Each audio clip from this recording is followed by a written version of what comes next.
one of the directors of Brains and Hammers. And you will see that he came from a very good angle. And I'm happy you're even saying this now because we talked about this just today. You know, I don't think our challenge as a country is something we should start seeing maybe the government or individuals. I think it's holistic. It's actually everybody that's a part of the problem. Yeah, Do you understand? agree. Definitely. You will see that a system, like you talked about, systems are built, but systems are built by people who are willing to adhere to these systems. So first of all, before a system can be built, most of the people on the table must be willing to want to adhere to the rules of the system. So it means there must be a paradigm shift. I agree with that. Do you know why I don't agree with it? I keep giving I keep giving that example. Like, I don't want to adhere to. Human beings don't want to adhere to laws. It's just it's a natural thing for humans. We don't want to, right? So as a Nigerian now, we can be a very stupid Nigerian that likes doing stupid things. Maybe urinating in public and all those things that is known, right? Take the person to the abroad, the person are lying. Do you understand? So even if in his nature he doesn't want to, he has no choice. Because there's consequences for doing some certain things in other countries but in Nigeria there are no consequences. Do you understand? And then there was a time, I think a year or 2 years ago, I can't remember. There was a time when they saw a white man peeing outside. I think in that Lekki Express. I can't remember where. The thing went back somehow. Right? Well, one of these blogs carried it, like a white man peeing outside. And people were angry, like, can this man do it in his country? This one, that one. I said, of course, he can't do it in his country, right? But look at Nigeria, where it's normal. Like, if you stay in Nigeria for a while, there are some certain things that a lot of those white people know that they cannot do. That kind of becomes normal. Yeah, but it becomes normal. Do you understand? So I don't think it has anything with humans are programmable. That's the thing. Like, and that's where the people and leaders come. Leaders are there to program the masses to do either good or bad. You know, so in as much as people say, oh yes, every individual to take responsibility, I agree. For your own personal life as an individual, you should take responsibility for your own personal life. But that's where it ends, right? There's still a limit that you can take responsibility for your life. Now, I give this example. A friend of mine called me that first day that they opened Lagos up. Friend of one guy, the guy is the security guy in VI, but he stays very far in the mainland, right? And he had this issue. You know that period that they say we need to, when you're loading bus, you have to load your bus half full or something like that. Yeah. Because of social distancing now. So okay, no problem. Work is supposed to start by 9 o'clock, right? So normal, he comes, wake up early, blah, blah, you know, on wait.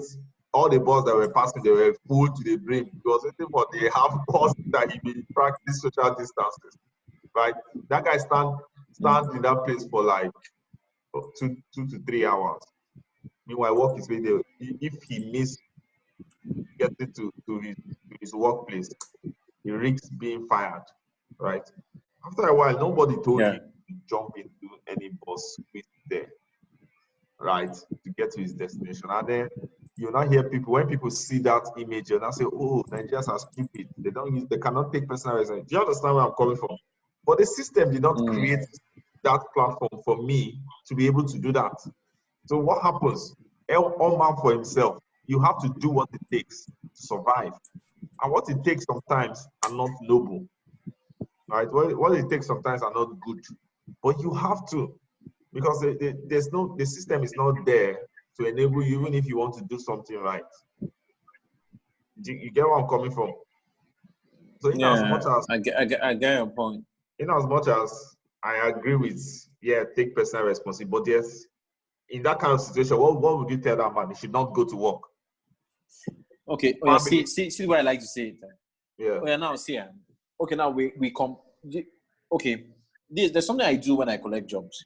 So sometimes I realize that if I take a job, and I think that's the way I like to work. If I take a job now from a client, and perhaps he mobilizes me with 40% of the money, and I have to put in my money into the job to complete. First of all, I'll put in more creativity into that job, and second is I will deliver that job very well because I have something on the line. And I'll bring this to what we're talking about. A lot of us have quite a lot of issues with how things are not done, how things are done rightly. But you will see that the reason why we're not given to effectual change is because we don't have anything on the line. There is nothing we're putting in the system, and so we're not really expecting so much from the system. I mean, unlike you now, you work with a company that perhaps takes tax from your salary directly. And there are a few of you. I mean, I can understand how bad you feel about quite a lot of things. And most of the time, you try to express it because you know you're paying your taxes. But now, let's do the aggregates, really. How many of these Nigerians really pay taxes? I'm looking at the smallest things we do.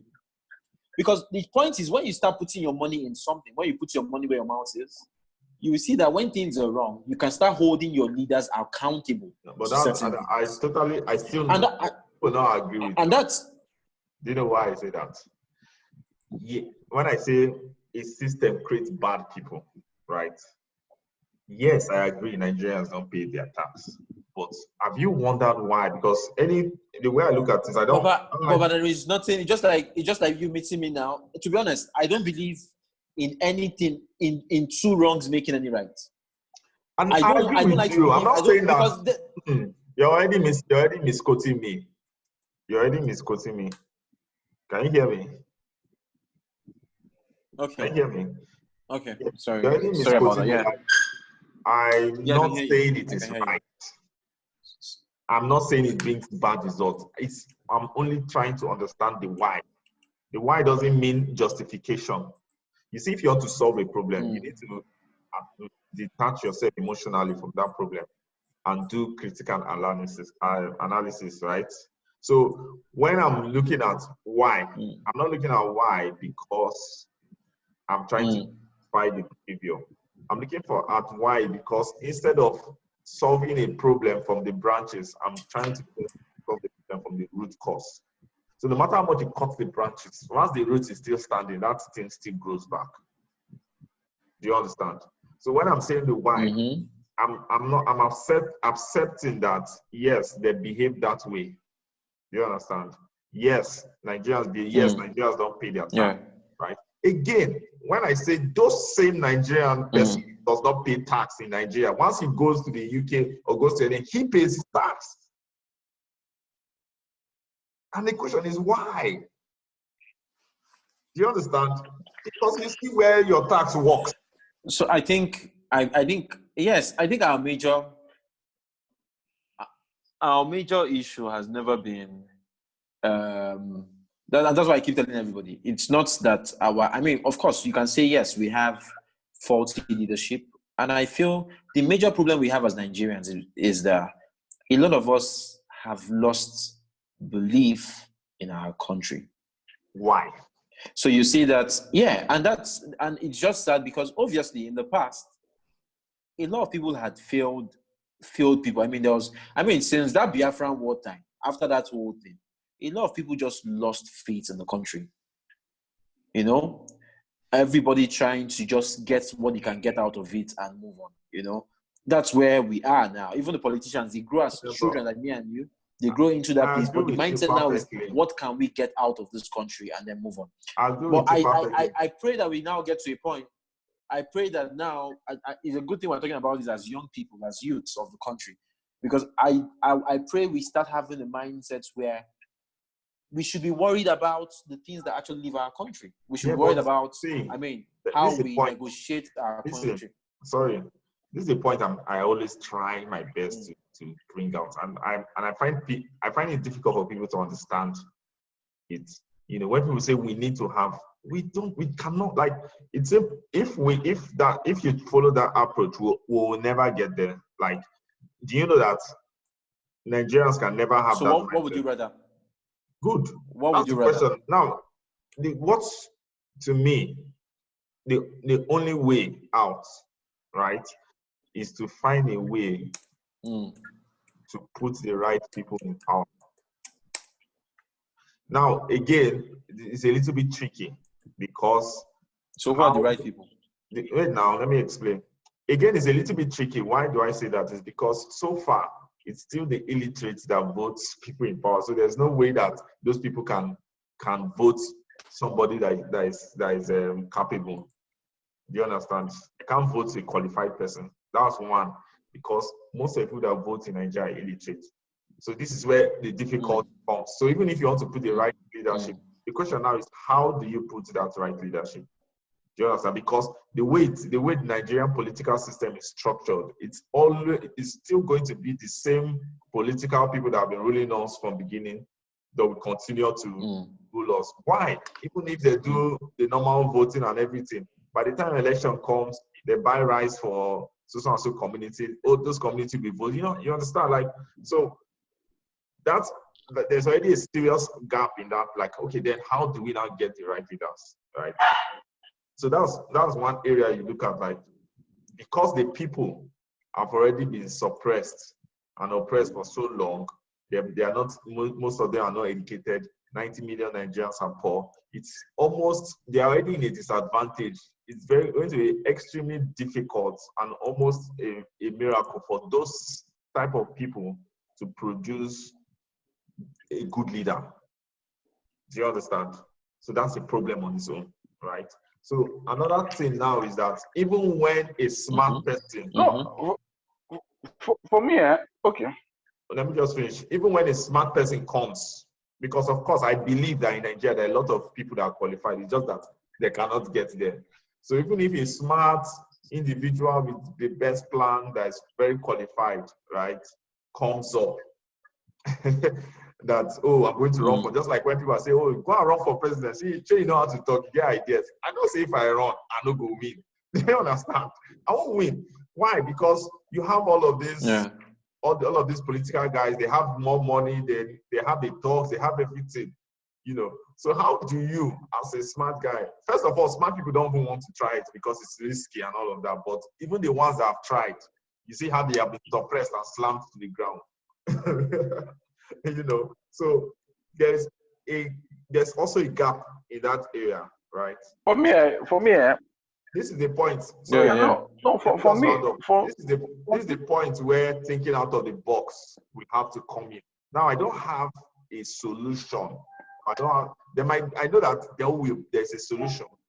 I do not really have a one overall solution. I think, I just have some ideas that patch here and there, but I believe that if people start thinking critically, there might be a solution, a way to bring really smart people in power.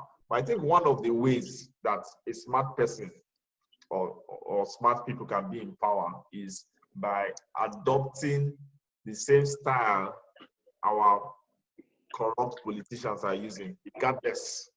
Forget speaking grammar, right? Don't worry, just because the people they vote, they don't understand it, you understand. Just be vague. All those $1 equals, that's what people want to hear.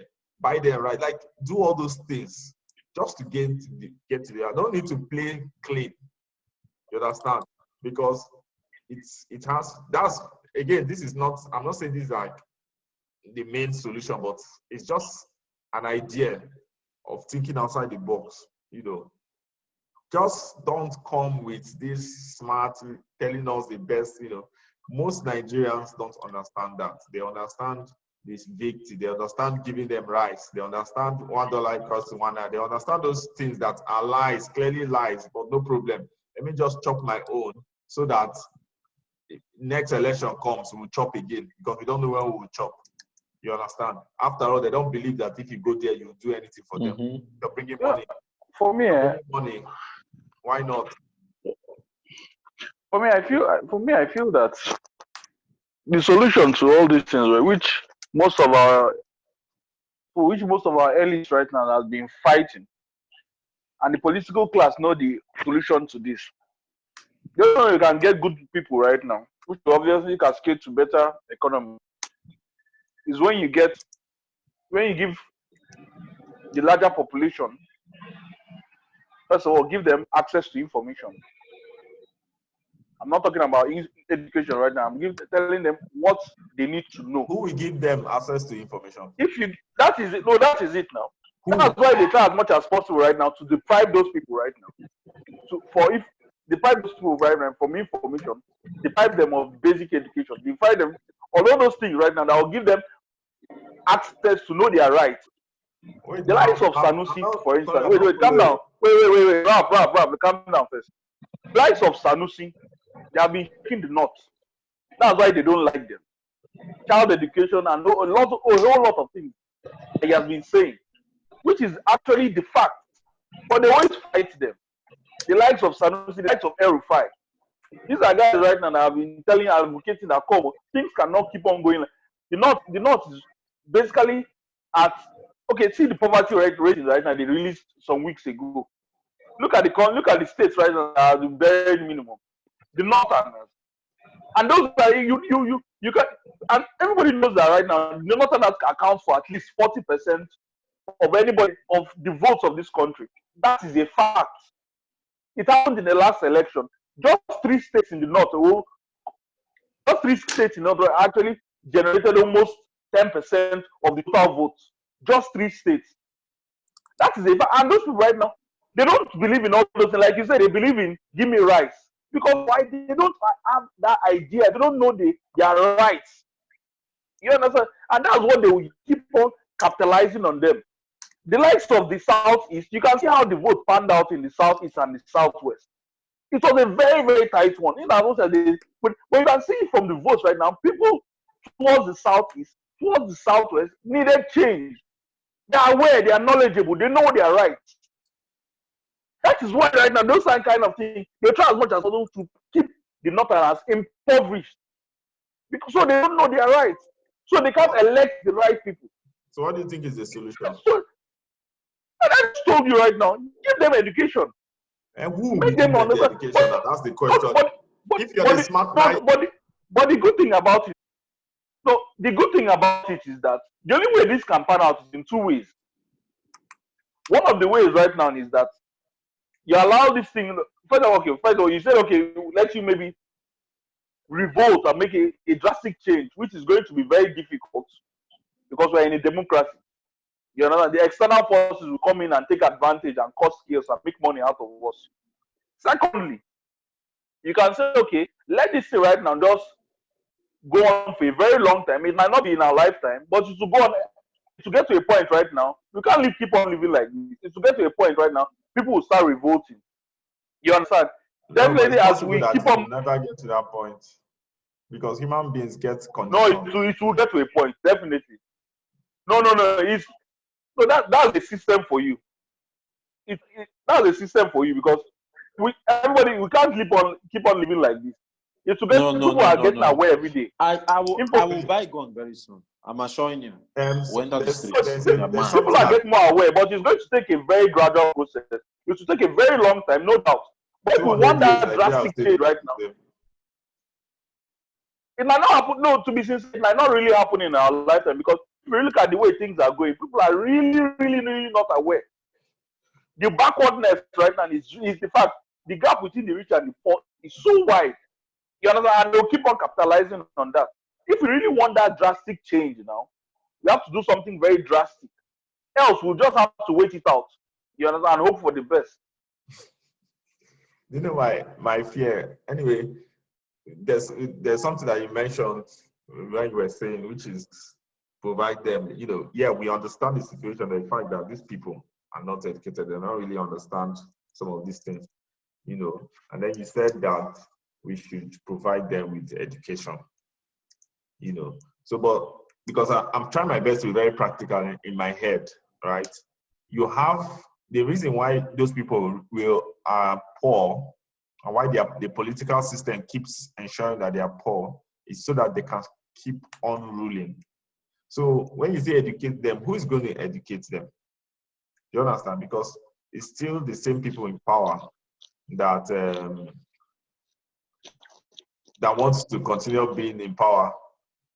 You know, so you as an individual, let's just say you're the one that's not corrupt, is smart, that have good plans and all those kind of things, are you the one that is going to go and educate those people? Do you understand? Do you have the resource? No, that's what I'm saying. That we can't really do much.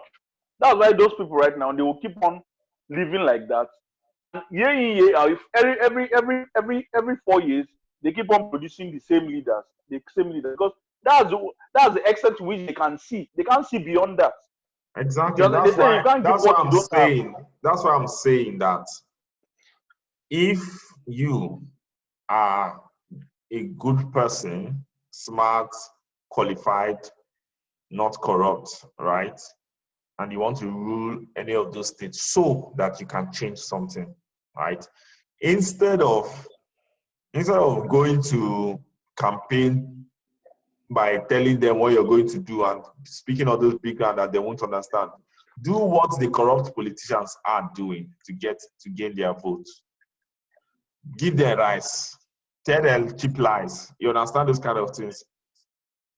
I don't know if you get what I mean. Like, just for the sole purpose of Rob, what you're saying is very true. But the question right now I want to ask is, how will you get the money from all those things? Where will you get the money? Yes, that's another part you think outside the box. Again, this is something that you can plan for a very long time, right?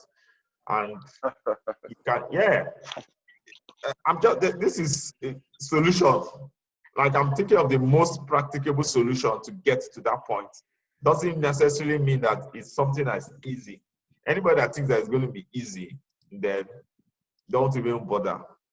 Do you understand? So it's just a practical solution. Doesn't necessarily mean that it's even the best solution, or doesn't necessarily mean that there are not other solutions that could be better, right?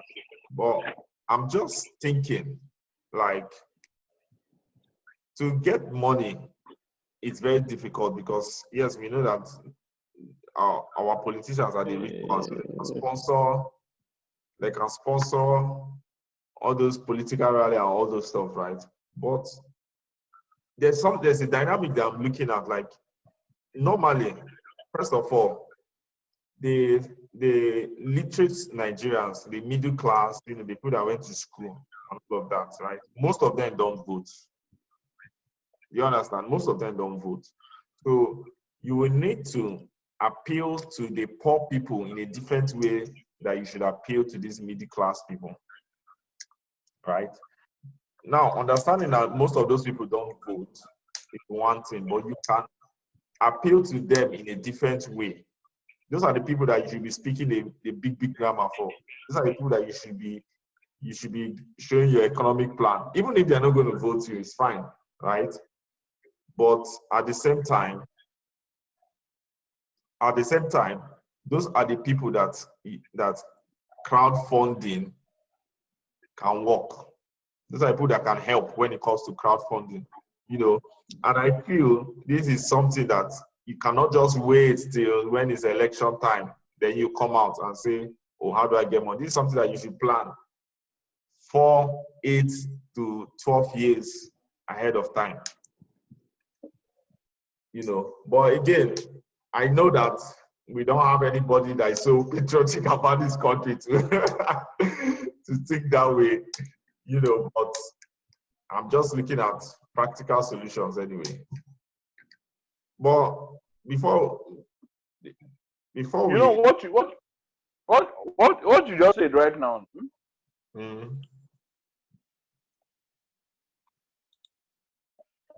No, I mean, what you just said right now is slightly a practical example to what Atiku and Peter Obi tried to do.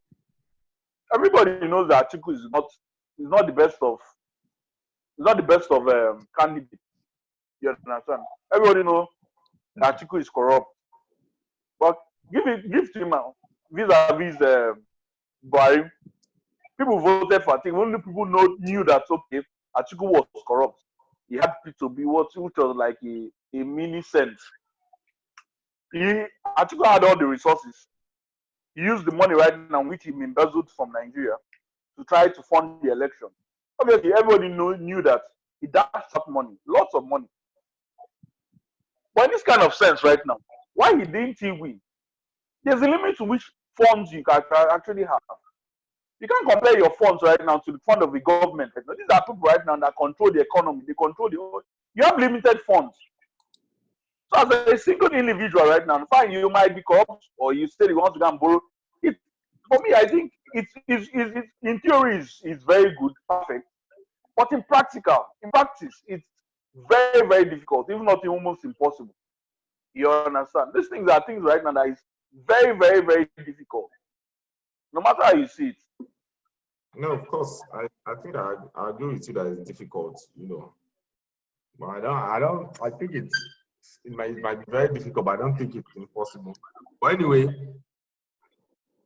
let's go to our main thing. Ignorance in society regarding well-being and health. How we've handled this lockdown. So first of all, what Damian was trying to bring out here is that after they relaxed the lockdown, right? After the lockdown was relaxed, you see a lot of people jumping out and nobody's practicing. So it's like nobody cares anymore. Everybody just doing their normal business. We've seen situation of people crowding in banks, public transport, bus stops crowded. Like people really are just going their normal business. So now the aspects that is looking at is individually, have we handled it well, and also in terms of the government directive, was it a good thing? Was it a right step, relaxing the lockdown? And then the situation of the fact that things are getting worse, the numbers is getting higher, and meanwhile remember that these numbers are not the numbers of now, it's the numbers of the lockdown when we're actually on the real lockdown that is showing now, So the question now is, who is to blame? Is it the citizens that we should blame or the government, right? And the directive of relaxing the lockdown, was it the right way to go? So that's just what we're supposed to discuss today. But I'm going to start with Adobe.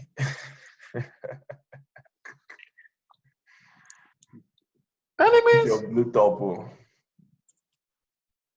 Hi. Hey guys. How are you doing? Can you hear me? Hi, Ada. I can hear you. Only me.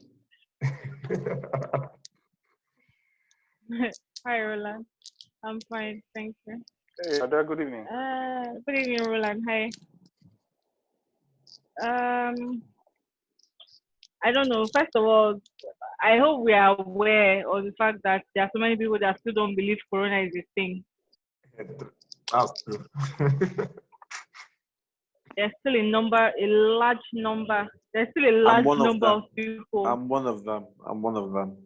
There's still a large number of people out there that don't believe that there's anything called Corona. They still think this is a propaganda by the government or by whoever to just make people stay at home and cripple the economy and blah, blah, blah. Exactly. That's what it is. Largely, that mindset is largely responsible for the way people have behaved this period that they used the lockdown. Somebody that doesn't believe that there's Corona, what business do they have wearing a face mask? They don't have any business wearing a face mask. They don't have any business observing any extra hygiene protocol because they believe that anything like that exists. So they're carrying about their normal activities like nothing is happening. But then It's not the government. We can't blame that on the government. We can't blame it on the government. So, but why? I don't understand. Is the government supposed to come and open your head? No, but because you say that the people do not believe. And you will find. You understand? You say people don't believe that Corona even exists in the first place. So who is to blame for them not believing?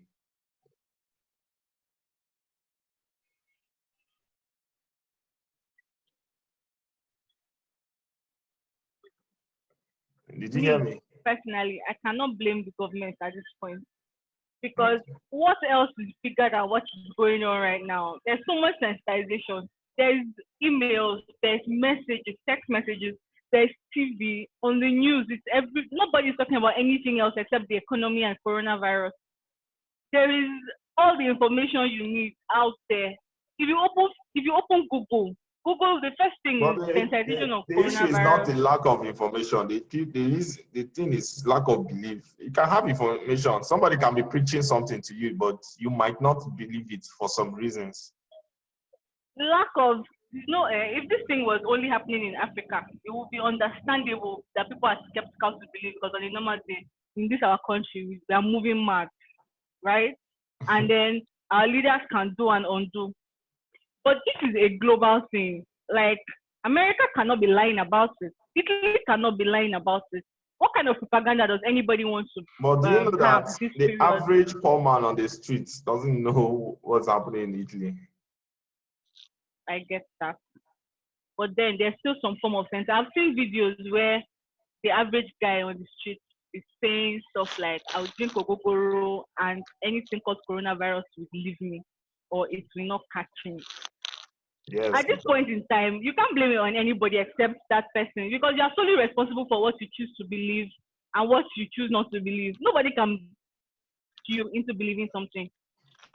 Okay. Easy reason. Relearn and inform yourself. Still, there are so many elderly women out there who are not completely illiterate women out there who have come to know about this thing called coronavirus, and they are taking the measures needed to protect themselves. Nobody has to force them to believe. I don't blame the government. Where each and every one of us is responsible for our actions. So how we choose to receive information is up to us. Yeah, I think Adobe, yeah, to some extent you're right. You understand? To some extent, obviously you can't put 100% of the blame, you understand, to either the government or the people. But at the same time, you also have to look at this from the sense that, okay, supposing right now people don't really believe and you blame the people, okay, why don't they believe? Is the mindset. A man right now that is sitting in his house right now, okay, the rest of the people right now that believe, they go out there right now every day to collect daily bread. You understand? To collect at least their daily bread. And this guy right now has been at home for the last 1 month. The government has not really provided any incentive for this guy. Which option does he take? Does he sit down at home right now and say, okay, I believe in something, or maybe I don't believe in something, let me sit down at home? Or he goes out there and tell you, okay, regardless, even though I stay in the house, I'll die. Let me go out there at least and face the Lagos, the presidential task force. You understand? Believing or not believing does not directly influence whether you have to go out or not. You can be fully aware of what's going on at the moment, but then you have to go out and look for food. That's completely understandable. How you go about it is completely up to you. But we understand that not everybody can afford to be. I've been inside my house. I haven't stepped out in almost 1 month. Last time I went out was almost a month ago. Crossed my gates. Because I can afford to. Exactly. Because I can afford to. So suppose the people right now that can't. The people right now that exactly can't the people that cannot afford to will definitely have to go out because they've eased the lockdown. And easing the lockdown is not anybody's fault. It's solely on the government. They cannot cater for you. They can't give you palliatives. They can't give you money. They can't give you food. And the only way to make it not so glaring, their inefficiency, is to tell you to go out and fend for yourself. If I can't feed you, I'll tell you to go and look for food to eat. They are trying as much as possible not to make it so glaring that they are completely inept at this thing. You can't, look at Lagos, all these billions and billions and billions and billions of naira I've been hearing, all these monies, they are getting it, somebody is pocketing it, or a group of people are pocketing it or diverting it to do some other thing. At the end of the day, nobody is going to come out and be accountable and say, this is how we spent the money. That money is gone. they don't have any intention of this Minister of Finance woman. I don't know her name. I don't know the name of anybody in this government. She has come out, the lies she has told this period about how they are sharing this money. I've heard like 7 different versions of how this money is being shared from this same one woman on TV. And yet nobody has come out to say, oh, this one version is true. I actually benefited from it, or I did not benefit. There's so much irresponsibility going around in this period. Like, it's even more glaring than it used to be. Even the lockdown is, at this point, it's not anybody's fault. It's completely 100% the government's problem. You can't blame somebody who has been inside for wanting to go out and get food to eat, because they would rather go out and die on the road than die inside the house from starvation. And I do not fault that mindset, because the average man has put his stomach first before any other thing. So but the issue where when you say that, what do you think is responsible for the mindset? Do you understand? What do you think is responsible for the mindset that the people are having? You know, when you say, oh, they need to take personal responsibility, and they are not taking personal responsibility. Why do you think that? So what's responsible for that? What's responsible for what? What's responsible for people not taking that right mindset? So like the kind of mindset you have now, because you know it's dangerous, you don't go out, right? But there are some people that don't even believe it. They have a wrong mindset. When you say that people are supposed to take personal responsibility, why? The question now is, why is it that you think differently and some other people think differently? We can't all think the same. That's diversity